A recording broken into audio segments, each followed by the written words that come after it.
La gente va a la roca, da 2 pegues a un proyecto que se ha ido colgando de chapa a chapa probando los pasos y en su cabeza está cada 2 pegues. Yo he ido, ¿qué has hecho? 2 pegues. Mañana voy y no, y la parto, le dicen, ¿no? Mañana voy y la parto. Porque hoy solo he dado 2 pegues, no me he cansado. Claro, no te has cansado.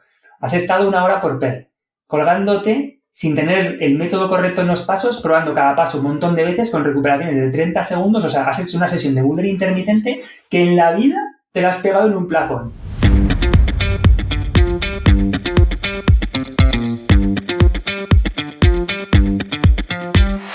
Bienvenido a Rock and Joy, donde disfrutas de la escalada más allá del deporte. Rock and Joy, tu podcast de escalada, en el que hablamos de cómo sacarle más partido a tu actividad favorita, para todos los amantes del mundo vertical. Este podcast forma parte de un proyecto mucho más grande, rockandjoy.com, en el que puedes encontrar formaciones de escalada, guiajes, entrenamientos, coaching mental y mucho más. rockandjoy.com. Todos los viernes, desde primera hora, contigo Miguel Sancho.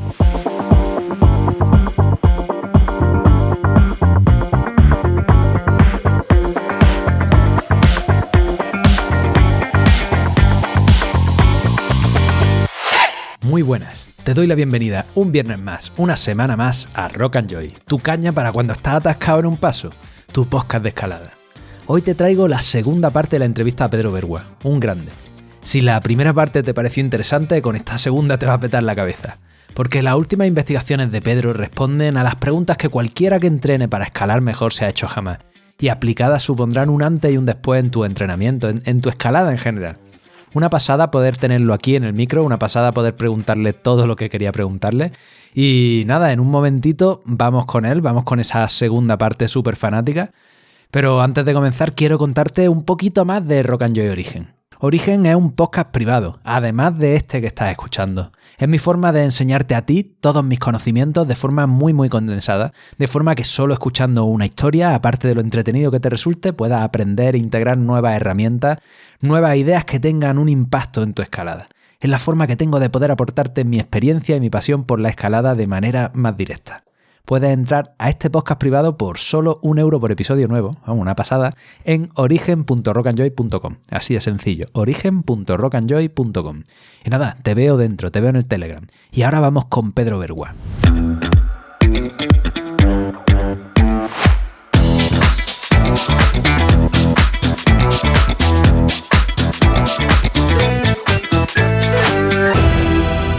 Bien, pues nos hemos centrado aquí en el parámetro de la resistencia, que creo que es el más difícil de medir, el más difícil de explicar cómo se mide, el más difícil de objetivizar, porque claro, tú nos hablas desde el punto de vista de que ya has probado muchas cosas, has visto lo que había fuera, has visto las investigaciones previas y basado en que las investigaciones previas no eran replicables, no tenían unas condiciones que fueran iguales para todo el mundo, pues dices, bueno, ¿y cómo podemos hacer esto para que cualquier persona coja y replique estos ejercicios en su casa o en su rocódromo de la misma forma, ¿no? Y ahí has llegado a este protocolo que en base a una regleta y un reloj y unos cálculos medianamente complejos que en tu caso los desarrolla una app ya por ti, porque si no nos podíamos volver locos, pues consigues sacar estos 2 valores normalizados de tu perfil fisiológico de la resistencia, que chapó. Súper chulo. Muchas gracias. Y ahora vamos a algo un poquito más sencillo. La fuerza. ¿Cómo valoramos esa fuerza de agarre que hemos visto y que Eva López nos ha demostrado que es una de las capacidades básicas dentro de la escalada? Sí, pues esa es una de las preguntas que me hice al principio, sobre todo en cuanto a en dónde medirla y cómo medirla. Realmente la fuerza la podemos medir de muchas formas en cuanto a pues, el tipo de agarre que utilicemos, en cuanto al tamaño del agarre que vamos a utilizar. Es decir, hasta ahora, bueno, hasta hoy en día hay mucha literatura y cada uno ha medido la fuerza pues un poco en la regleta, yo creo en la regleta que tenía más a mano. Entonces ahí ha dicho, venga, vamos a hacer fuerza la máxima que podamos durante 3-5 segundos y ese es nuestro valor nuestro indicador de la fuerza. Entonces, claro, yo por la literatura que leía y veía esto, ¿no? Y bueno, pero pues ¿cómo medimos realmente, no? ¿En qué regleta es más interesante medir o en qué tipo de agarre? Al final el decir, ostras, bueno, cuando vas a valorar a alguien, a un escalador, una escaladora, a alguien que vas a entrenar o para ti mismo, realmente te vas a valorar en diferentes tipos de agarre. Vas a medirte en extensión, en semiarqueo, en diferentes tipos de agarre ¿Para qué? Pues para detectar déficits y entrenar, ¿no? Pero al final, cuando tienes que hacer esta medición de decir, vale, tomo mi referencia de 100%, de que es donde tengo la fuerza, y ahí voy a medir también indicadores de resistencia. Claro, no puedes medir en muchos tipos de agarre porque si no, simplemente el hecho de valorar ya nos llevaría pues como 5 días, ¿no? Cada vez que nos quisiésemos valorar. Entonces dices, bueno, voy a determinar un tipo de agarre y al final el tipo de agarre, por un criterio preventivo, es un agarre en el que se utiliza cuatro dedos para no poder hacer el efecto cuadriga y no hacerse daño en la mano. Y realmente el tipo de agarre no se obliga a que sea en un tipo de agarre o en otro. Estoy hablando de la prueba que utiliza el protocolo que está integrado en la Revolution, pero que es el protocolo que utilizo yo para valorar a escaladores. Es decir, digo, vale, coge la regleta con 4 dedos y siempre me preguntan, vale, pero ¿cómo la cojo? Y yo le digo, como tú quieras y como te salga. ¿Y cómo te va a salir? Pues con el tipo de agarre que utilices más frecuentemente, que es donde vas a poder expresar más fuerza. ¿Por qué? Porque la fuerza isométrica ya sabes que se desarrolla sobre todo en el rango articular en el que se trabaja. Entonces, si tú trabajas en semi-arqueo siempre, pues ahí vas a tener mucha fuerza y en semi-extensión o en extensión vas a tener menos. Bueno, pues te va a salir utilizar el tipo de agarre que tú utilices de forma prevalente. Referente, sí. Eso es. Entonces, y luego estaba el tema de en qué tamaño medir. Entonces, claro, y ahí me encontraba que en la literatura había mucha controversia. No es que estuviese mal ninguna medición, simplemente pues que cada uno utilizaba un tamaño, ¿no? Y uno de los estudios, precisamente un estudio que conforma la tesis, que luego lo publicamos en una revista científica, iba sobre esto, sobre determinar, vale, qué indicador de fuerza, o de, bueno, como llamamos ahí, de la capacidad de sostenernos de las presas, cuál es mejor, ¿no? Y aquí lo que nos planteamos es si era adecuado utilizar un indicador que estuviese adaptado al nivel de cada sujeto. ¿Y esto por qué lo hice? ¿O por qué me lo planteé?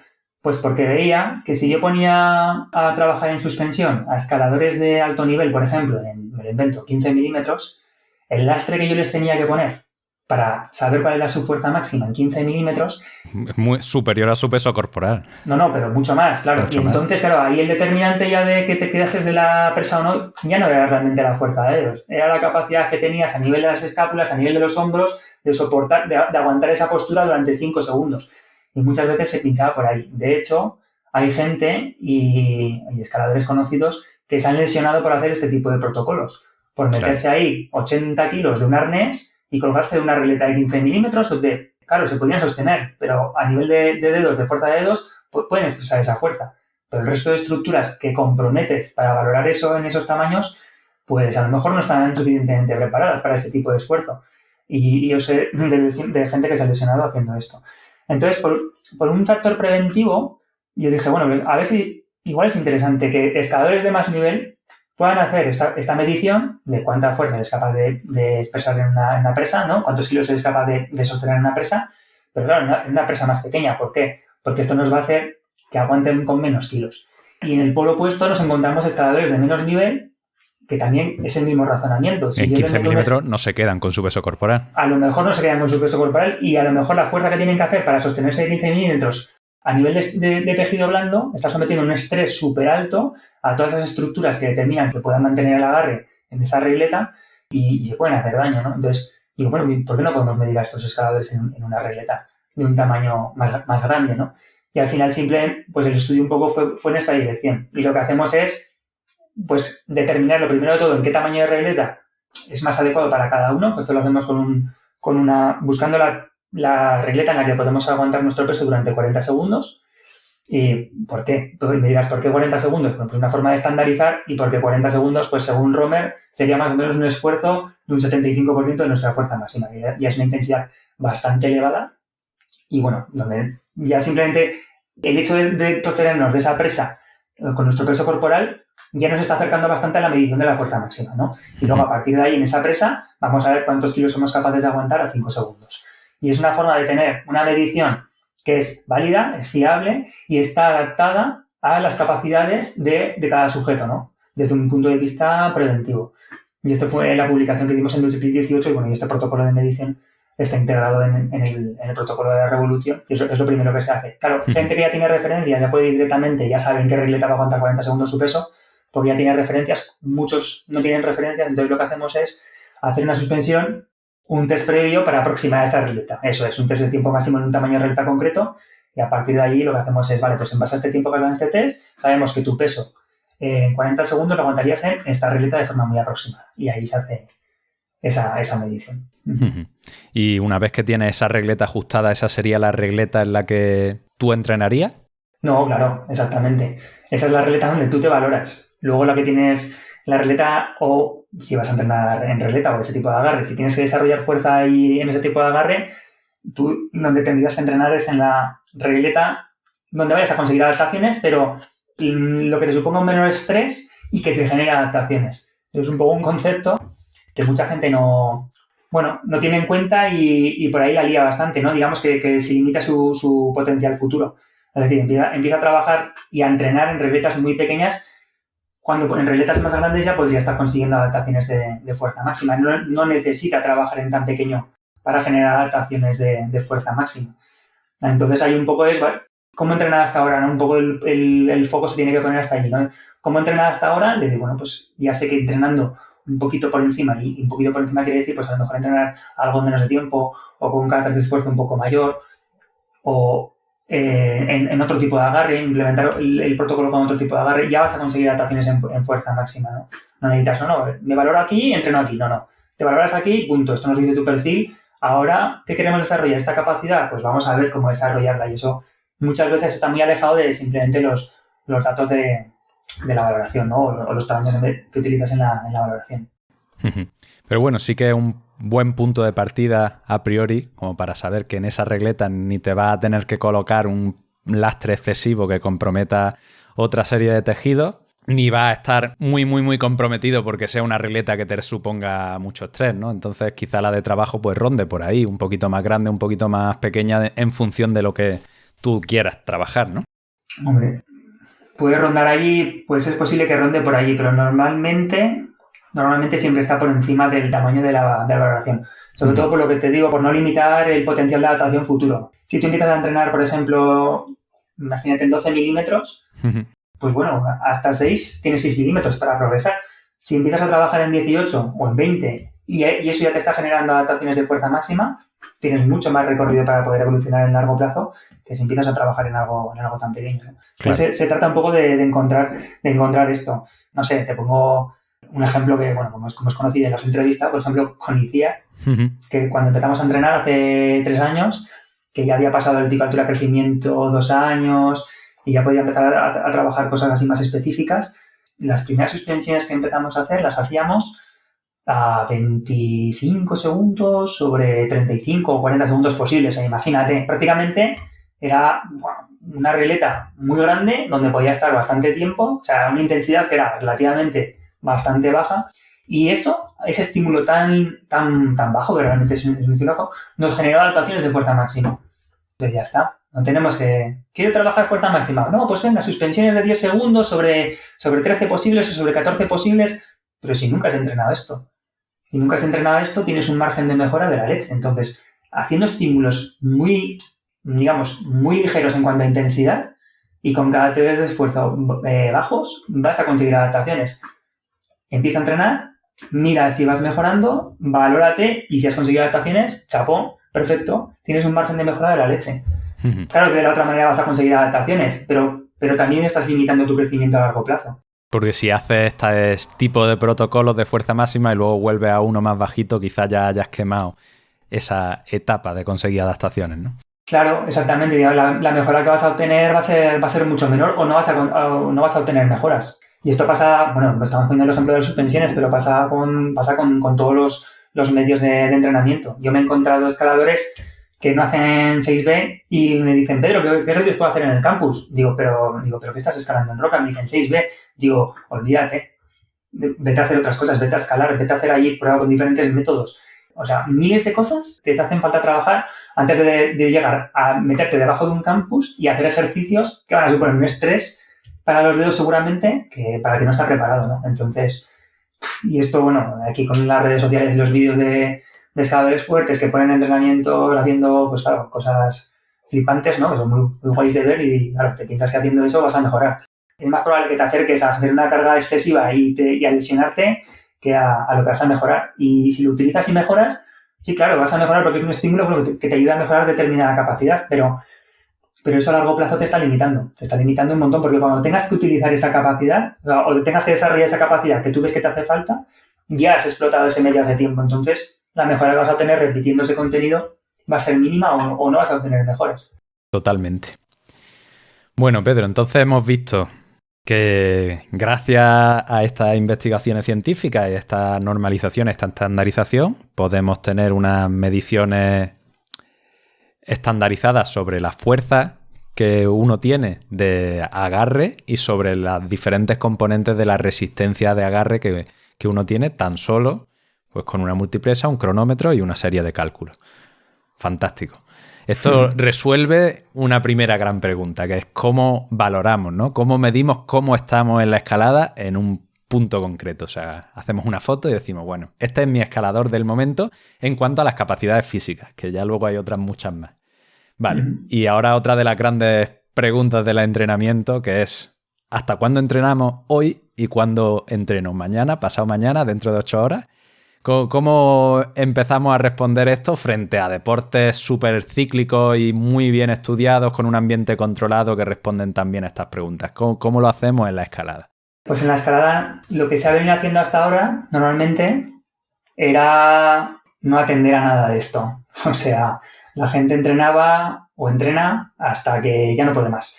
Eso de entrada, porque no sabe cuándo parar. O sigue un plan que le ha puesto alguien con una carga externa concreta, es decir, tienes que hacer tantas series de tantas repeticiones o tantos bulls o lo que sea. Y hace eso que tiene el papel y acaba, ¿no? Y sea lo que necesita hacer o no.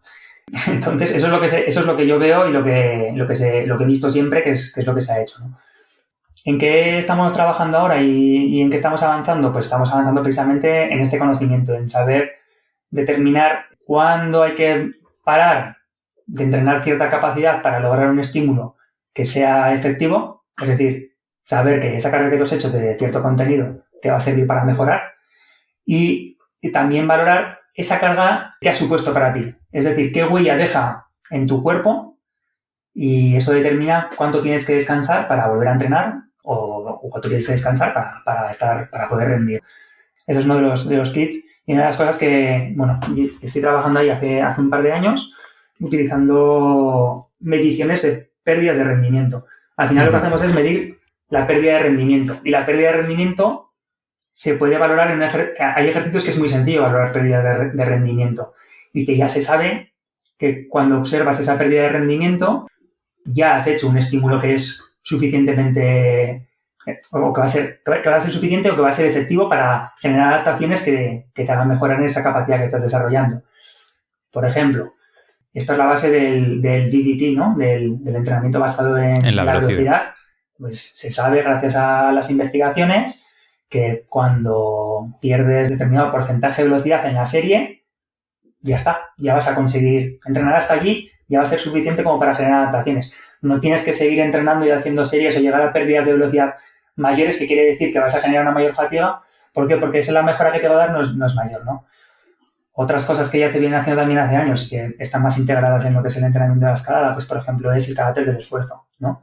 Cuando el entrenamiento de la fuerza entrenamos, por ejemplo, en suspensiones, hacer X segundos sobre, por ejemplo, pongo un ejemplo que es más fácil, a 10 segundos sobre 13 posibles, empezamos a hacer repeticiones allí, cuando vemos que ya no vamos a llegar a esos 13 segundos por una percepción del esfuerzo, que es bastante fácil de tener, porque es entrenable, obviamente, esta percepción. Al principio no te das cuenta y de repente paras cuando dices, ostras, 10 no me aguanto, ¿no?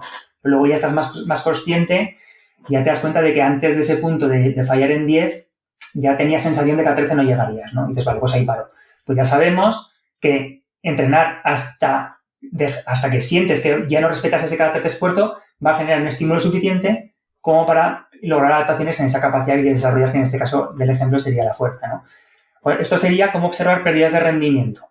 El problema de todo esto, y es lo difícil en escalada, o lo que lo complica en escalada, es que, claro, en medios dirigidos, es decir, todo lo que tiene que ver con entrenar en suspensión, entrenar en ejercicios que son repetitivos, como puede ser en campus, o entrenamientos de fuerza que no se hagan con este tipo de medios, es más fácil, la intensidad es controlable, pero escalando, cuando haces cosas en plafón, ya sea haciendo boulders, ya sea haciendo travesías, ya sea escalando vías o lo que sea que hagas, aquí es más difícil identificar pérdidas de rendimiento. ¿Por qué? Porque hay una interferencia, hay una interrelación de la técnica y de factores psicológicos, como puede ser pues, la tolerancia al esfuerzo o la percepción de la fatiga, ¿no? Entonces, aquí es más difícil de identificar. Y, por ejemplo, hay miles de ejemplos, ¿no? Pero es muy sencillo. Tú pruebas un boulder, le das un boulder en tu límite o cercano a tu límite, le das varias repeticiones, repites y de repente en un pegue te sale. Y dices, ¡buah! Estoy bien, ¿no? Porque ya, o sea, me ha salido el boulder, antes no me salía, ahora me sale, estoy bien. No, ahora eres muy eficiente. Claro, porque has aprendido a hacer los pasos. Ya has hecho los pasos los has hecho de forma perfecta, ejecutando perfecto, cogiendo todo perfecto, haciendo la fuerza mínima en cada canto, y eso lo has aprendido a base de repeticiones. Claro, dices, oh, no hay pérdida de rendimiento, estoy bien, ¿no? Claro, si mides la pérdida de rendimiento en base a cuando fallas, te puede llevar a error por esta interferencia técnica. Entonces lo que hacemos es valorar las pérdidas que se producen en la capacidad de la que determina que nos podamos quedar de las presas y repetir ese esfuerzo que decíamos antes, ¿no? Que es la acción motriz fundamental del deporte, que es sostenernos de las presas. Estamos midiendo pérdidas de capacidad de qué, de fuerza. Midiendo pérdidas de capacidad, pérdidas de fuerza durante los entrenamientos, somos capaces de identificar, bueno, cuánta fuerza hemos perdido en la que hayamos hecho una travesía o varias travesías o hayamos hecho varios bloques, un bloque o lo que sea. Porque aunque tú hayas encadenado el bloque, es decir, hayas tenido éxito en el ejercicio y no identifiques que hay una pérdida de rendimiento, realmente hay una fatiga que tú a lo mejor no eres capaz de percibirla. Sobre todo esto es más difícil de percibir en esfuerzos cortos como el boulder. Ahí es muy difícil identificar pérdidas de rendimiento y fatiga como tal, porque no hay fatiga metabólica, es decir, los esfuerzos no duran tanto como para llegar a sentir, hasta que lo sentirá todo el mundo, que te petas, ¿no? No sientes el antebrazo petado. Entonces, claro, ahí es difícil decir cuándo paro. Pues tú sigues haciendo boulders, entonces como encima los pasos van cambiando todo el tiempo porque haces bloques diferentes, no sabes realmente lo que estás haciendo, lo que te estás metiendo en el cuerpo. Sin embargo, si vas controlando estas pérdidas de capacidad que existen realmente, aunque no seamos conscientes de que están sucediendo, te das cuenta de la fuerza que estás perdiendo a lo largo de la sesión. Y esta observación te permite aproximarte a saber la carga que estás haciendo y la carga, claro, con observaciones durante tiempo sería, pues yo sé qué carga es efectiva para mí, es decir, qué pérdida de fuerza tengo que llevar trabajando X contenido para saber qué genera adaptaciones. Eso sería una parte. Vale, vamos a traducirlo también. Tendríamos un test de fatiga individualizado para cada persona y para cada capacidad física que vamos repitiendo intrasesión a lo largo de cada ejercicio para ir controlando cuál es la pérdida de fuerza que tenemos en esa capacidad que queremos evaluar. Y va a llegar un punto en el que lleguemos a una pérdida de fuerza suficiente en el que tomemos la decisión de decir, bueno, pues hasta aquí hemos llegado, hasta aquí termina el entrenamiento, ¿no? ¿Y qué ratio de estímulo-fatiga es este? Llegamos a una pérdida de fuerza y lo que no está tan claro, y es lo que vengo observando, es que por llegar a una pérdida de fuerza X hayas hecho una carga X. Me explico. La pérdida de fuerza es un componente más de la carga. La carga es el esfuerzo que realmente estamos haciendo. Y la pérdida de fuerza es un componente más de esa carga. ¿Por qué? Porque si hacemos esfuerzos de alta intensidad, vamos a llegar a pérdidas de fuerza muy rápidas. Vamos a perder fuerza muy rápido. Y si hacemos estímulos de menos intensidad, la fuerza la vamos a perder más despacio. Sin embargo, la carga real que estamos haciendo, el esfuerzo que supone eso para nosotros, puede ser mayor. Porque depende de qué, depende del tiempo que estemos entrenando. No solo depende de lo que he hecho y cuánta pérdida de capacidad he obtenido. Vengo haciendo observaciones desde hace ya 2 años y un poco viendo cómo medir realmente esto, cómo medir la carga. Y esto es una de las cosas que explico en uno de los cursos que estoy dando ahora, de control de la carga avanzado, donde explico cómo determinar un índice para poder medir esta carga de la carga real que supone, la carga interna que supone cada entrenamiento.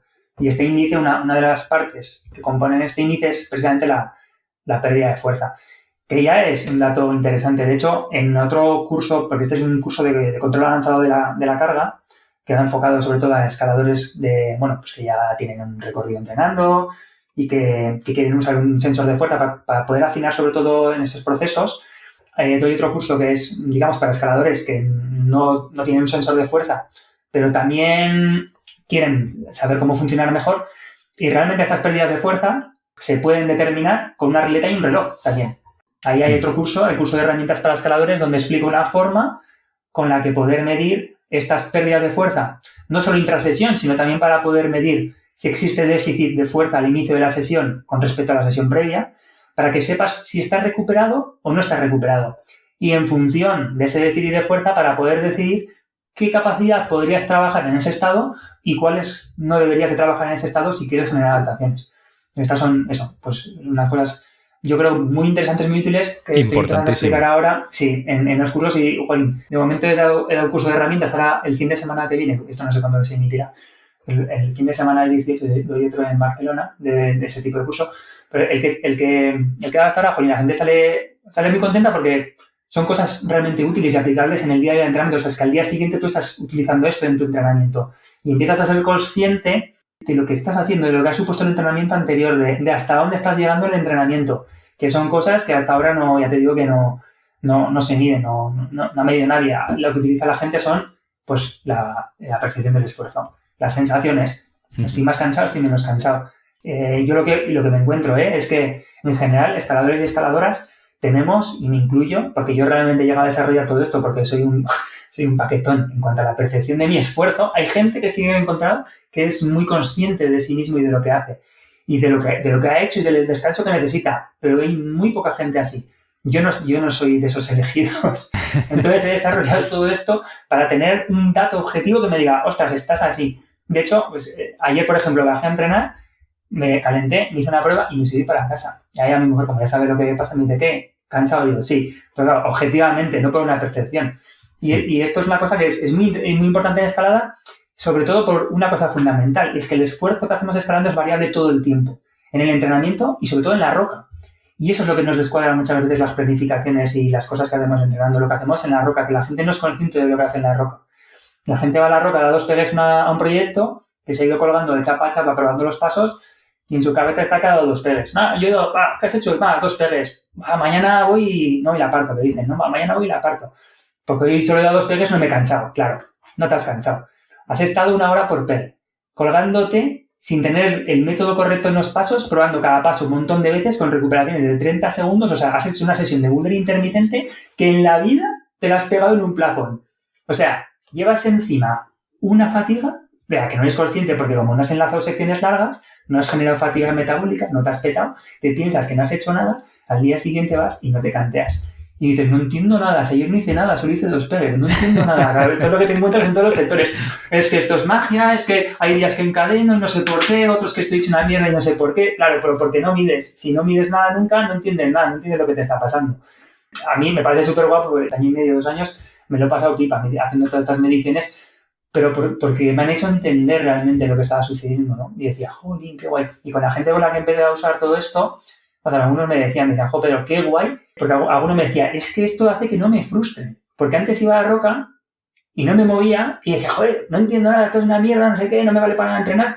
Y dice, no, es que ahora voy a la roca, sé cómo estoy y sé por qué estoy así, porque ya sé lo que he hecho, sé la carga que vengo haciendo y ya está. Bueno, pues ese día en la roca voy a adaptar mis objetivos, voy a adaptar el trabajo que voy a hacer y ya está, a mi estado, a cómo estoy. Y no tengo más expectativa de esa porque sé la realidad. No me frustro. O bueno, o cojo y me meto en lo que me quería meter, pero sabiendo lo que hay, ¿no? Entonces no llegas no te frustras, ¿no? Realmente todo esto.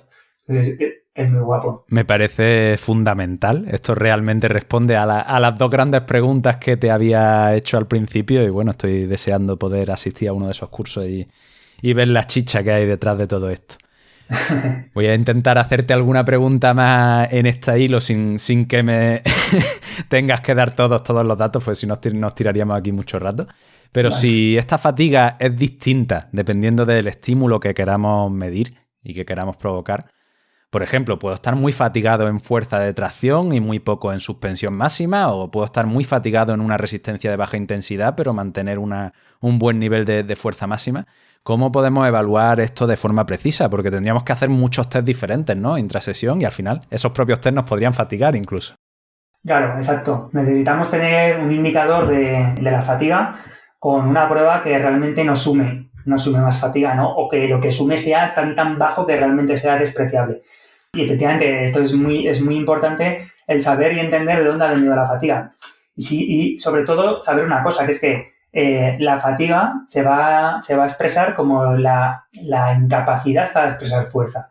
Y eso es lo que tenemos que medir, independientemente de la vía que la haya generado. Es decir, podemos haber hecho un estímulo de poca intensidad, una intensidad moderada, sabiendo que la intensidad es variable, o sea, que estoy diciendo esto, pero bueno, para que nos entendamos todos. Haber hecho un estímulo de una intensidad que no es muy elevada y haber generado cierta fatiga metabólica, que esa fatiga, aunque no ha sido alta intensidad, va a afectar a la capacidad que tenemos de expresar fuerza. Es decir, venga de donde venga la fatiga, venga del sistema nervioso central, sea una fatiga periférica porque hay una incidencia metabólica, siempre se va a manifestar como una incapacidad para manifestar fuerza. Y eso es lo que tenemos que medir, la capacidad que tenemos para expresar fuerza con el test que genera menos fatiga posible. Y para esto utilizamos, con la gente que tiene sensores de fuerza, utilizamos la medición del pico de fuerza, que el pico de fuerza es un test que se hace en un segundo, ¿no? Digamos, la fatiga que genera ese test es tan baja que, digamos, es despreciable. Y la información que nos da es tan buena, ¿no?, que, digamos, en la balanza de riesgo-beneficio, pues el beneficio es tan grande, ¿no?, que merece la pena hacerlo. De hecho, justo no hace ni un mes, ¿no?, que hay una publicación de Feldman donde han hecho un estudio y valoraron precisamente esto. Hicieron con una N muy baja, que creo que fueron 20 escaladores o algo así, hicieron un entrenamiento que fueron 4 series de 5 minutos de entrenamiento de alta intensidad. Les pusieron a hacer una travesía de alta intensidad y antes de hacer el entrenamiento les midieron cuánta fuerza máxima tenían y luego les hicieron un test de tiempo máximo en suspensión y otro test intermitente en suspensión, a la misma intensidad. No, sin tener en cuenta condición hemodinámica ni nada, a una intensidad concreta, ¿vale? Pero bueno, fueron como tres pruebas. Fuerza máxima, resistencia mantenida y resistencia intermitente. Valoraron esto, hicieron el entrenamiento y al día siguiente, a las 24 horas, les volvieron a medir.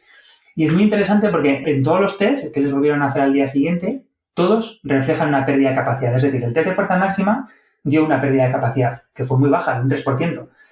El test de suspensión mantenida dio una pérdida también, de un 16%. Y el test intermitente de una pérdida todavía mayor, de un 22%. ¿Qué nos está diciendo esto? Pues todos nos dicen la misma cosa, que hay la fatiga. ¿Qué ocurre? Que se expresa diferente. 3 pruebas diferentes. Y claro, digamos que dependiendo de lo que hayamos hecho el día de antes, la fatiga se nos va a expresar mejor en una prueba o en otra. Pero lo interesante de todo esto es que el test de fuerza máxima, que al final es un test cortito, ya nos está reflejando que existe esa fatiga, que seguramente ha venido más de una parte, de un componente metabólico, porque hicieron un test, o sea, el entrenamiento fue escalar 5 minutos en una travesía que era dura, porque eran 4 series de 5 minutos. Y eso, o sea, aún así, el indicador de la fuerza máxima es sensible a esa fatiga. O sea, ya nos está diciendo que allí hay fatiga. Luego, claro, ya depende de cada uno de que digas, ostras, esta fatiga, ¿cómo de fatigado estoy? A nivel de, pues claro, realmente la fatiga no solo se manifiesta a nivel neuromuscular, en ese indicador, sino que hay una fatiga a nivel de sustratos, hay una fatiga a nivel enzimático. ¿Por qué? Por el estímulo que se ha hecho el día previo. Por eso esos indicadores de suspensión a tiempo máximo y suspensión intermitente aparecen más deprimidos. Pero ya esa medición de la fuerza máxima, de un día para otro, ya nos está diciendo, hey, aquí ha habido algo y claro, tú sabes lo que has hecho el día de antes. Por lo tanto, sabes que a lo mejor a nivel neuromuscular estás medianamente recuperado, pero repetir un esfuerzo similar o a intensidades parecidas a las del otro día, claro, ¿qué va a pasar? Pues que el rendimiento va a ser mucho menor, porque la fatiga viene de esa vía, ¿no? Entonces esto es muy interesante. Claro, no vas a hacer esto de todos los días, no te vas a hacer, esto es un estudio, pero sirve para entender. No te vas a hacer un test de fuerza máxima, un test de tiempo mantenido y un test de tiempo intermitente máximo. Te vas a hacer el test que menos tiempo te lleve, pero que ya te dé información de que existe o no existe fatiga. A partir de ahí tú puedas tomar decisiones en el entrenamiento, en el día a día, de qué hago hoy o qué no hago hoy, ¿no? Que esto es al final es la clave en roca. Claro, sí. Bueno, en roca, dependiendo, ahí ya entran más factores. Por ejemplo, el tiempo que tú tienes. ¿Cuánto tiempo tienes para escalar? Si tuviésemos todo el tiempo del mundo, ¿verdad? Pues podríamos decir, pues mira, hoy no escalo porque tal, o hoy escalo tal. Ahí normalmente tenemos 2 días y, jolín, pues, y estamos aquí. Y no se puede ir allá porque está mojado. Es aquí y haces lo que haces. Pero sabiendo cómo estás. Y sobre todo midiendo el esfuerzo que estás haciendo en esa escalada para saber lo que estás sumando ese día. Y esto con observaciones, que es lo interesante de todo esto con observaciones durante un tiempo te permite prever, en función de cómo acabas, cuánto vas a tener que descansar para volver a entrenar. Que esto es súper interesante. porque ya te permite organizarte, ya no solo tomar la decisión del día a día en el entrenamiento siguiente, sino que tú ya vas a saber si al día siguiente vas a estar para entrenar o no, porque ya sabes que esa carga necesita 24 horas de descanso o 48 horas de descanso o 72 horas que necesite. Y esto es la clave para poder entrenar del mejor modo posible, que es qué estímulos tengo que dar para desarrollar qué capacidades y luego cómo combino eso en el tiempo para poder ir aceptando esos estímulos y que realmente me sirvan para generar adaptaciones. Bueno, Pedro, esto que me cuentas es lo más interesante que he escuchado sobre investigación en el rendimiento de la escalada nunca y me tiene en ascuas. Así que seguro que iré a uno de tus cursos muy prontito. Me alegro, bueno. Te espero ahí. Ey, ¿has probado el esparadrapo para escalada de Climbskin? Yo he tenido la suerte de llevar usándolo ya casi un añito y la verdad es que es una pasada, de verdad. Cuando se te abre un poco la piel, cuando se te gasta un poco la yema, es normal que te queden un poco de fuerzas para seguir escalando y que la piel no pueda aguantar más. Y es aquí donde este finger tape marca la diferencia. Siempre es molesto tener que vendarse un dedo, siempre se pierde un poquito de sensibilidad y movilidad. Y al final estás escalando con un capuchón que en el mejor de los casos no se te mueve y no resta mucho. Pero este esparadrapo es distinto. Es finito, es flexible y se pega bien sin dejarte residuos. Hombre, no te voy a decir que es como escalar sin él, pero tengo que decirte que está a kilómetros del esparadrapo de fisioterapeuta que venía usando los últimos años y bueno, a años luz del que puedes comprar en cualquier farmacia. Ahora, un vendaje de una yema no significa no poder encadenar. ¿A qué esperas para probarlo tú también? Hemos creado un código de descuento del 10% para que tú también puedas probarlo al mejor precio. Introduce el código JOY, J-O-Y, en el checkout de su web, climbskin.com, para hacerte con ello. Y ahora seguimos con Pedro. Vamos a ir ya a preguntas de orden un poquito más general, ¿vale? Hemos entrado en muchísimo detalle en cuanto a las mediciones y en cuanto a esta cuantificación de la fatiga, porque me parecía lo más relevante de lo que he escuchado que has hecho, que seguro que hay muchísimas más cosas. Y ahora quiero ponerle un poco de contexto a todo esto. Tangencialmente hemos tocado el tema de que según en qué fase estés como escalador del rendimiento, quiero decir, pues si eres principiante, acabas de empezar a escalar, llevas un añito, 2 añitos, si ya eres más intermedio, si estás metiéndote en el 8º grado, si ya eres un escalador, digamos, de élite, estás en el 8º grado alto o en el 9º, pues habrá unas capacidades, unos factores de rendimiento que tengan más preponderancia que otros. Y eso a mí me parece obvio, pero puede que, como hemos estado hablando antes, frente a la infoxicación tan grande que hay, la información que hay, las redes sociales, pues esto no quede claro, no haya llegado este mensaje a la gente. Entonces estamos hablando de cositas así muy concretas y si podemos hacer un zoom y nos puedes profundizar un poco en este sentido, me lo agradecería. Sí, pues claro, un poco lo que explica todo es que el rendimiento en escalada es multifactorial. Es multifactorial, bueno, hemos puesto el foco sobre todo en las capacidades físicas y, de hecho, dentro de las capacidades físicas también nos encontramos con esto mismo, que el rendimiento en escalada también es multifactorial, es decir, no solo depende de tener mucha fuerza o tener mucha resistencia, sino que ya dentro de ella sabemos que es importante el tener desarrolladas ciertas capacidades, varias de ellas a determinado nivel, ¿no?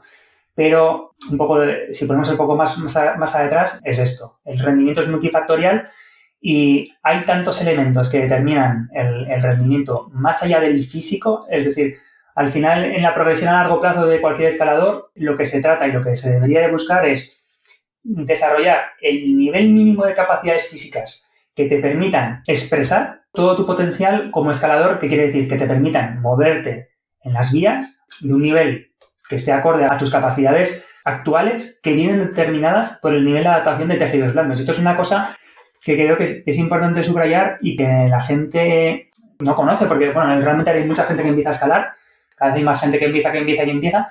Y ostras, yo estoy viendo mucha gente que se lesiona con roturas de poleas, o sea, lesiones que son relativamente graves, y para gente que lleva muy poco escalando, ¿no? Y esto es porque se pone sobre todo el foco, pues como el ejemplo que he puesto antes, ¿no? Gente que hace 6B y que quiere empezar a entrenar en campus porque lo ha visto en un vídeo. Pues se pone el foco sobre todo en esto. Entonces, se trata de desarrollar el nivel mínimo de capacidades. ¿Para qué? Para moverte en vías o boulders que te permitan tus tejidos blandos, es decir, el nivel de adaptación que tengas a nivel de tejidos blandos, de las poleas, de los ligamentos, de todo lo que determina que seas capaz de soportar tensión con los dedos de tus manos, que al final es lo más diferenciador de cualquier otro deporte, que es lo que ocurre en la mano y los antebrazos. pues que seas capaz de soportar ese nivel de tensión y desarrollar allí todo el resto de elementos que determinan que tú seas capaz de hacer esos bloques o esas vías. Es decir, que seas capaz de desarrollar todos los factores que están relacionados con la eficiencia, que son la técnica, un montón de elementos tácticos, elementos estratégicos, un montón de elementos a nivel mental, pues trabajar en esa dirección y no querer crecer a nivel físico muy rápido. Porque, claro, realmente, me pasó realmente cuando empecé a escalar, ¿no? Es lo más, entre comillas, lo más fácil ya no de trabajar, sino lo más fácil donde ver mejoras. O donde ver mejoras más fácilmente. Y eso que hace años no teníamos los indicadores que tenemos ahora. Pero aquí es muy fácil darte cuenta de que has mejorado en fuerza o en capacidad de traccionar o en capacidad de hacer más movimientos. Eso es muy fácil de evidenciar. Entonces ahí tú haces eso, ves que mejoras y dices, joder, lo estoy haciendo bien. Es más difícil de evidenciar cómo de bien pisas, cuánto peso te quitas en un pie pequeño, si eres capaz de escalar una vía haciendo menos fuerza. ¿Por qué? Porque al final es una cosa de percepción, de fluidez. A lo mejor necesitas que te vean desde fuera y te sepan decir, y esto normalmente pues necesitas a un experto que sea capaz de identificar esos elementos de cómo escalas para darte información de en qué tienes que mejorar. Y esto cuando has visto escalar a mucha gente, pues bueno, enseguida te das cuenta, ¿no? Solo necesitas ver 2 o 3 pegues y haces una realidad y dices, ¡buf! Mira. Sacas como fácilmente 15 o 20 cosas y dices, aquí tienes que trabajar, aquí, ¿no? Y eso no es físico, ¿eh? Es todo pues elementos que no se tienen en cuenta. Pues eso, de cómo escalar, de lo que hacer antes de dar los pegues, de lo que hacer durante el pegue, de lo que hacer cuando bajas de la vía, que la gente baja de la vía, yo veo a gente que baja de espaldas a la vía, digo, ¿pero qué haces? Digo, ¿cómo bajas de espaldas a la vía? Mírate la vía para recordarla. Si el siguiente te vas a subir por ahí no te vas a acordar de nada, vas a hacerlo todo del revés, ¿no? Y no te estoy hablando de gente que hace sextogrado, te estoy hablando de gente que hace octavogrado, de gente que hace 8C, que hace esas cosas todavía. Y dices tú, madre mía, ¿qué es el ABC? Pues todavía, ¿no? Entonces, jolín, y con esa gente todavía es más difícil trabajar, pero en el sentido de que, claro, tienen capacidad para hacer hacer más intentos, tienen capacidad para hacer esa dificultad, pero el darse cuenta, el tener ahí esa capacidad introspectiva o esa capacidad de humildad para saber aceptar esa corrección y decir, ostras, es que realmente sí, tengo que trabajar esto porque me está haciendo tirar pegas, ¿no? Porque paso 5 veces por un sitio y las 5 veces paso haciéndolo de una forma diferente. Pues todo esto, ¿no? Al final, la escalada, digo yo, te hace muy humilde, porque te enseña tus miserias, ¿no? Siempre. No hay nada como irte a una escuela distinta o a un tipo de escala diferente para fracasar y decir, pues no queda. Pues no queda porque, yo qué sé, es que yo te diría que tengo ejemplos de a 3 días vista, ¿no? Hace mucho que no escalaba en vías así de placa, de pisar en el fino, de quitarte peso. Y el primer pegue a una vía que probé hace poco, dije, madre mía, no me entero de nada. ¿Sabes qué es esto, no? Porque venía de escalar en vías, ahora sin más de techo y así, y pues hacer esa transferencia pues me cuesta unos intentos, ¿no? Escaladores muy buenos, bueno, pues eso igual no lo tienen que hacer, porque ya tienen también tan integrado la escalada en diferentes estilos que, bueno, pues te escalan muy bien de un pegue a otro en estilos muy diferentes, ¿no? Escaladores de ahí para abajo, que somos la mayoría, pues necesitamos trabajar en todo eso. Y ese es el foco, realmente, el buscar en qué mejorar a todos esos niveles, nivel técnico, táctico, estratégico y mental, y pensar tareas para mejorar en eso. Y ir a la roca con esa mentalidad muchas veces, y el objetivo es la roca, claro, que eso mucha gente no lo tiene. Yo pregunto, ¿tienes algún objetivo para esta vía? Y me dicen, sí, encadenar. Digo, ¿qué más damos? Digo, encadenar siempre está ahí, claro. El objetivo de todos es hacer la vía, es encadenarla, pero tu objetivo en esta vía es, ¿qué te va a aportar ¿qué vas a buscar con este intento? Ostras, pero ya, yo qué sé, pues hay miles de cosas a trabajar. Yo intento trabajar, pues voy a trabajar el ritmo, voy a trabajar la fluidez, o voy a intentar llegar a ese reposo y probar una cosa diferente.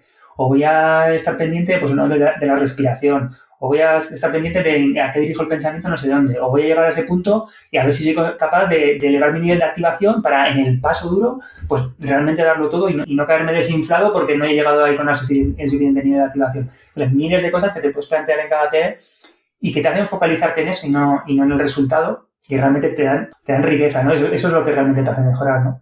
Pedro, me alegro de que alguien que se dedica en cuerpo y alma a la parte más de capacidades físicas de la escalada nos hable de todo esto también. Pues yo estoy justo en el otro punto, ¿no? Yo trabajo con todas esas capacidades psicológicas, tácticas, estratégicas y técnicas y la parte de las capacidades físicas se la dejo a otros grandísimos profesionales y tengo la misma percepción que tú, que la mayoría de los clientes que tengo, bueno, todos los clientes que tengo y la mayoría de los escaladores que veo a nivel de capacidades físicas están muy por encima del potencial que están expresando en la roca, ¿no? Y mi tarea con ellos es generalmente poner el foco en estas otras cosas y como hay una descompensación tal, tú dices que es muy fácil ver el progreso en las capacidades físicas y yo digo que es muy fácil cuando hay una descompensación tan grande, con un poquito de atención que le prestes unos pocos días haciendo las cosas de forma diferente, obtener unos resultados enormes. Entonces, cuando hablaba de estas fases dentro de la escalada, pues yo creo que habría que intentar mejorar las capacidades físicas cuando esto sea lo que te limite, ¿no? Igual que todas las demás. O sea, ir autoanalizándose todo el rato para saber dónde pones el foco, sin quitarle importancia ni a una ni a las otras, que por supuesto las tienen. Pero yo creo que al igual que nos están reflejando esos test que nos dicen que hay más relevancia en escaladores de alto rendimiento en cuanto a la correlación en estos test que los escaladores intermedios o principiantes, pues lo que nos está diciendo realmente es que estos escaladores principiantes o intermedios sacarían mucho más partido poniéndole la atención a estos factores técnicos, psicológicos y estratégicos que solo a los físicos. Sí, tal cual. Bueno, yo me dedico a esto también, o sea, yo lo que me encuentro en el día a día, sí, lo que pasa, ahora realmente los escaladores con los que más estoy trabajando son escaladores que tienen así más nivel y aún así lo que hacemos es buscar y bueno, realmente encontramos factores a mejorar más allá del físico, o sea, siempre tenemos objetivos que van más allá de eso, ya sea a nivel técnico o escaladores de competición, en estilos de boulders o pasos concretos o cosas que hay que trabajar a nivel táctico, a nivel mental, a nivel de rutinas, que determinan el rendimiento, pero bueno, con escaladores ya de muy alto nivel, pues muchas veces lo que me toca a mí es complementarme con otros profesionales, ¿no? Ya sea a nivel de psicólogos deportivos, o fisioterapeutas, o redactadores, o gente que pilota mucho más en otros campos, que con los que es necesario trabajar en equipo para poder exprimir al máximo en esos niveles, ¿no? Pero, digamos, en niveles... Ya, no te voy a hablar bajos, ¿eh? Antes te he puesto un ejemplo de un escalador de 8C. En la mayoría de escaladores, simplemente el hecho de hacerles conscientes de en qué fallan y darles una pauta o dos de trabajo de, bueno, pues intenta trabajar de esta manera, trabajar de esta otra, y vemos si mejora, si funciona o no funciona, ya es suficiente. Solo el hecho ya de aportar consciencia de que estás trabajando en esto, porque muchas veces la percepción desde dentro, la percepción que se suele tener es que me falta fuerza. Sí. O se me abre la mano, es que, ¿por qué te has caído? No, es que no tengo resis. Bueno, no tienes resis. Y lo bueno de esto es que dices, vale, lo podemos analizar y valorar objetivamente. Y eso no está diciendo, no, es que tu resis tienes de sobras y fuerza tienes de sobras. Lo que te falla es esto y esto otro. Y tienes que trabajar aquí. Con el nivel físico que tienes ya podrías rendir a un nivel X más alto, seguro. Y esa es la realidad. Pedro, has conseguido una herramienta para quitarle las excusas a la gente. Claro, es el excusómetro a la inversa, exactamente. De hecho, una de las cosas que aporta la Revolution es que estos tres indicadores que comentábamos, de fuerza y los dos componentes de la resistencia, lo que hace es sacar una media, un promedio de los tres, o de dos de ellos si la disciplina para la que vas a entrenar es el boulder. Y eso es el nivel medio de indicadores. Y esto, hay uno de los textos que están relacionados, que están dentro de la aplicación y así, están relacionados con el nivel de rendimiento que hacen de media una serie de escaladores con las que se han hecho estos estudios, ¿no? Y esto ya es una buena radiografía para saber si tú estás rindiendo, si tienes un nivel medio de indicadores X y estás rindiendo al nivel que te toca, dices, bueno, no escalo mal. No quiere decir que escales perfecto, quiere decir no escalo mal. ¿Por qué? Porque hay escaladores que escalan muy bien, que para el nivel de capacidades físicas que tienen, rinden pero rinden por encima de eso. Y la mayoría de escaladores que tú me comentabas, seguramente les haces la batería de test, te van a dar un nivel medio de indicadores y van a decir, ostras, tu nivel medio de indicadores te está dando que podrías estar haciendo 8A y estás haciendo 7B. Entonces, ¿qué pasa aquí, no? Pues claro, esta es la forma de decir, mira, olvídate que lo tuyo, o sea, no tienes que trabajar tanto el físico, céntrate más en trabajar esto y esto. O sea, que es el excusómetro a la inversa, sí, totalmente. Sí. Bueno, entonces en este hilo, ¿qué diferencias principales existen cuando tú planificas un entrenamiento de alguien de alto rendimiento élite o de un escalador intermedio? Muchísimas cosas. Pues los objetivos suelen ser diferentes, bueno, dependerá también del perfil de cada uno, sobre todo las cargas con las que se trabajan, pero que al final las cargas yo hacía mucho tiempo que no pauto, evidentemente, cargas externas cerradas ni nada, pero bueno, las cargas que realmente son capaces de hacer escaladores de manivela son más altas, cómo recuperan de rápido, entonces esto permite funcionar de otra manera en la distribución de cargas. Básicamente eso, la distribución de los contenidos, la cantidad de contenidos que pueden trabajar a la vez, escaladores de menos nivel, que trabajan más contenidos en realidad en una planificación a la vez, que está más relacionado con modelos tradicionales de planificación, y escaladores de más nivel a los que tenemos que trabajar con cargas concentradas y trabajan menos contenido, digamos, por mesociclo, ¿no? Bueno, hay muchas diferencias, pero bueno, básicamente esas, no sé, igual son las fundamentales a nivel de planificación. Y luego, bueno, cada escalador es un mundo y hay que hacer un trabajo distinto con cada uno. O sea, que cada uno hay que trabajar una serie de elementos. Eso, Claro. Eso es. Y cuando tienes en tus manos a escaladores de alto nivel, de élite, ¿cuáles son los principales déficits que suelen presentar? Si es que hay algún patrón común. Bueno, yo siempre pienso que todo se puede mejorar en realidad. Eso es como el punto de base, ¿no? Decir, vale, todo se puede mejorar. No me he encontrado un escalador al que le diga, no te puedo mejorar. No hay nada que mejorar, ¿no? O sea, siempre encontramos cosas y realmente te sorprendes, ¿eh? La cantidad de cosas que encontramos que podemos mejorar siempre. Lo que pasa que, claro, ya son en escaladores contra más altos el nivel, son cosas más finas, ¿no? Más, digamos, cosas que igual sonarían a gente de menos niveles, suenan como a excusa. Y dices, bueno, pero eso no es tan importante, ¿no? Y dices, no, esto determina el rendimiento. No sé. Es que no te puedo decir, es que con cada caso es diferente. Pero ponemos el foco en todo realmente, ¿eh? O sea, al final intentamos sacar la lupa en todo aquello que podemos sacar un rédito y potenciarlo para potenciar el rendimiento. La diferencia con escaladores de menos nivel es que en escaladores de menos nivel el potencial de mejora es mucho más grande y las carencias suelen ser en muchísimos más elementos.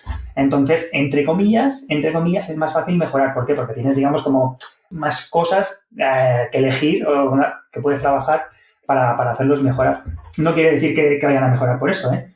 Porque muchas veces, eso, si el foco, por ejemplo, se sigue poniendo en el físico, por ejemplo, que sería como un fallo, ¿no? Pues no. La mejora, sí, van a mejorar físicamente, pero ¿va a mejorar su rendimiento? Pues seguramente no. ¿Por qué? Pues porque la carencia está en otros elementos donde tú no has sido capaz de poner ahí el foco del entrenamiento, ¿no? Esa sería un poco la diferencia. Pero no hay, no sé, no es, es que tienen más fuerza, claro que tienen más fuerza y tienen más adaptaciones de resistencia. A nivel de adaptaciones físicas, pues tienen todo pues mucho más desarrollado. ¿Quiere decir que no pueden mejorar? Pues seguro que pueden mejorar. O dependerá de cómo hayan entrenado hasta ahora. Y dependerá de eso qué tienen que hacer para seguir mejorando.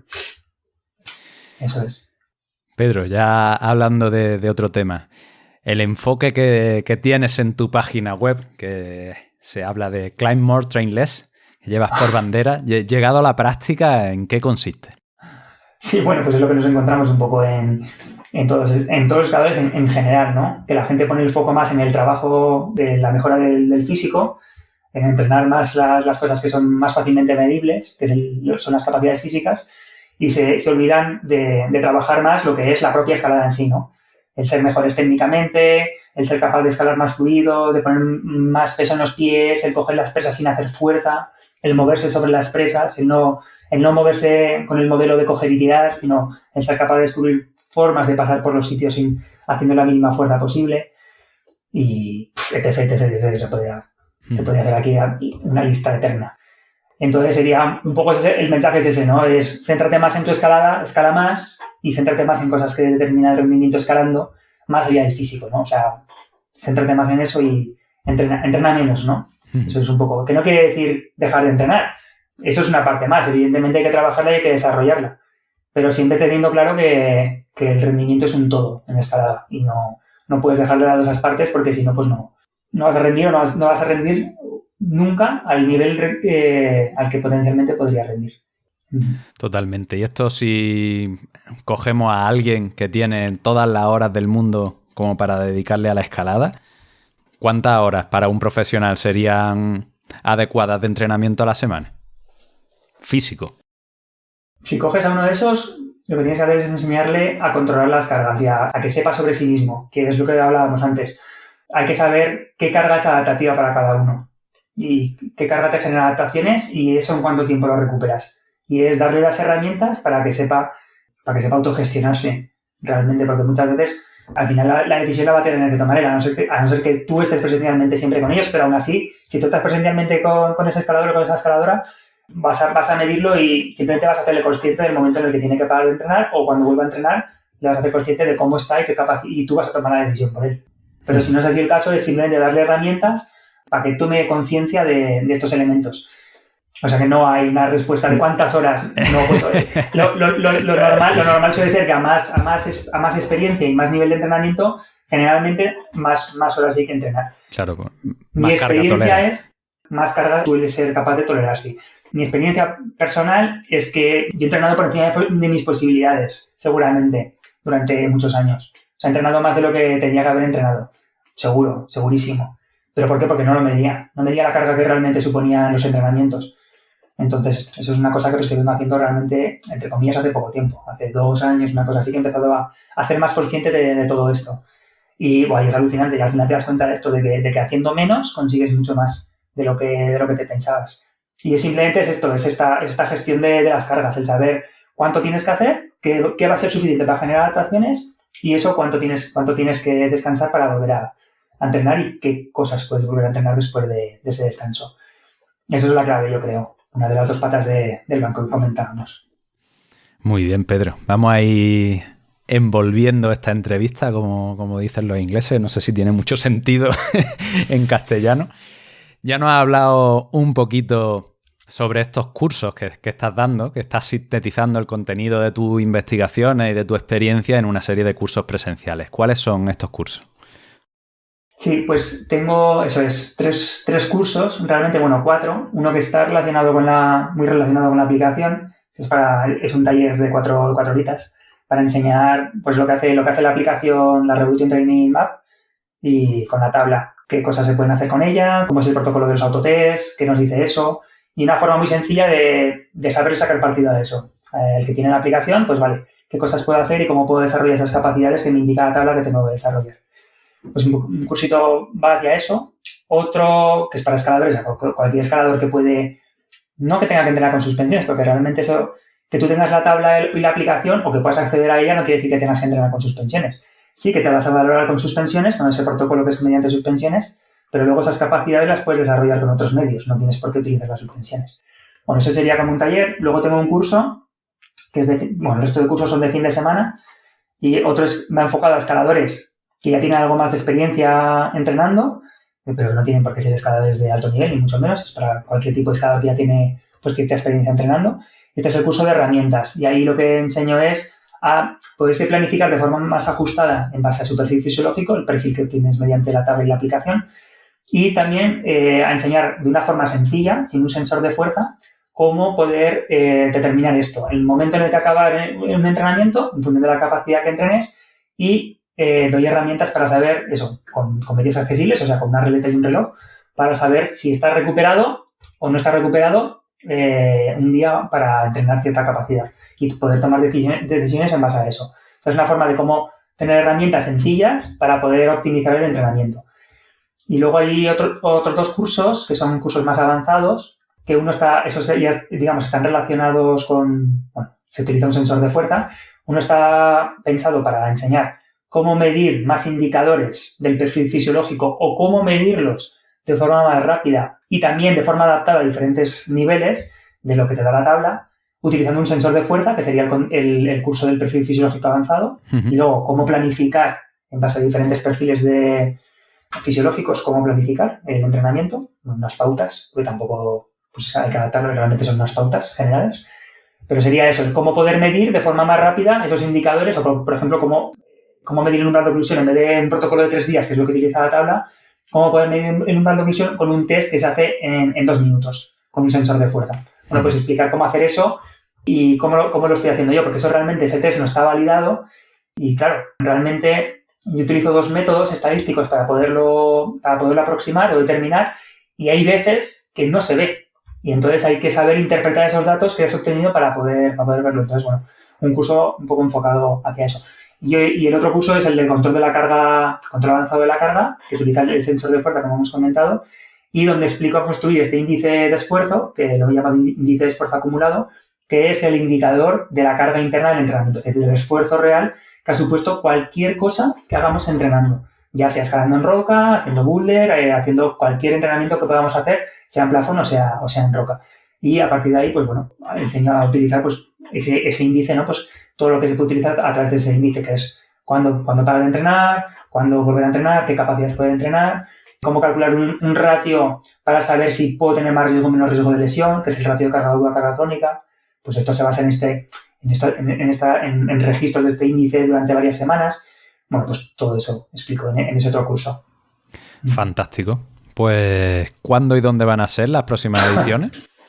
Pues mira, ahora mismo estoy, durante este mes tengo que cerrar el calendario de 2022, porque tengo salas interesadas en Madrid, en Barcelona, en Valencia, en Sevilla, en Alicante y en Zaragoza y en Pamplona.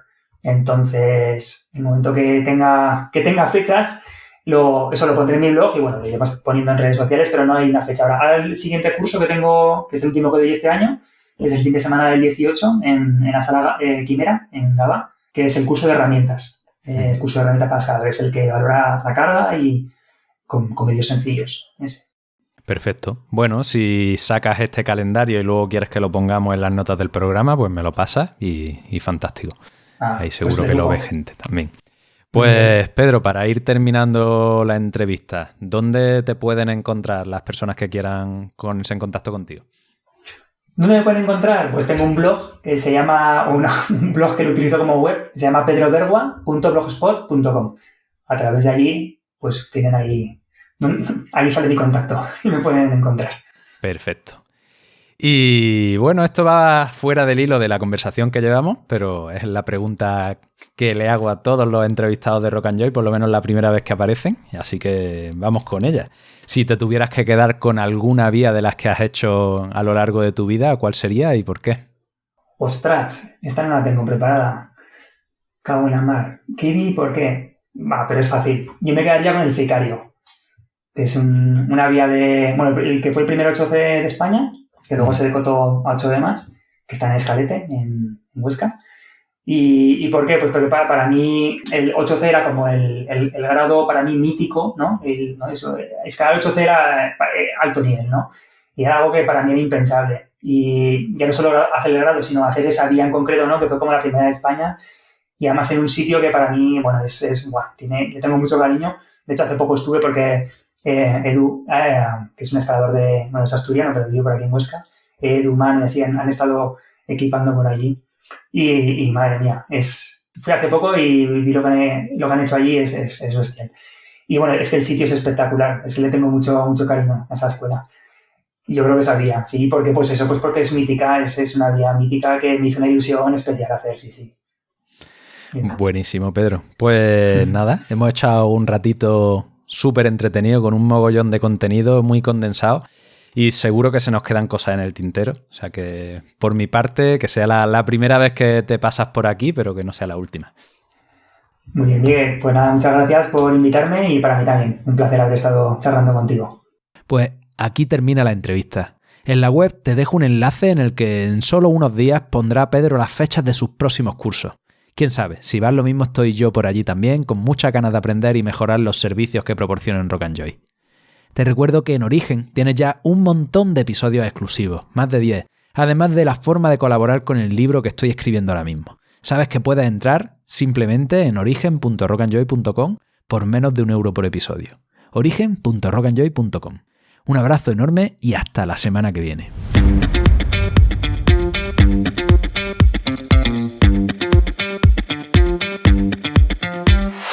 ¿Te ha gustado este episodio? Puedes escuchar muchos más capítulos exclusivos en Rock and Joy Origen, el podcast privado en el que cada martes te traigo una nueva herramienta, un nuevo aprendizaje directo a tu móvil, además de los episodios de Rock and Joy por adelantado. Puedes entrar por menos de lo que te cuesta la tapa de Después de Escalar en origen.rockandjoy.com, origen.rockandjoy.com. Para terminar, ya lo sabes, escala, explora, disfruta, atrévete, diviértete y no la pierdas. No pierdas la mentalidad del principiante.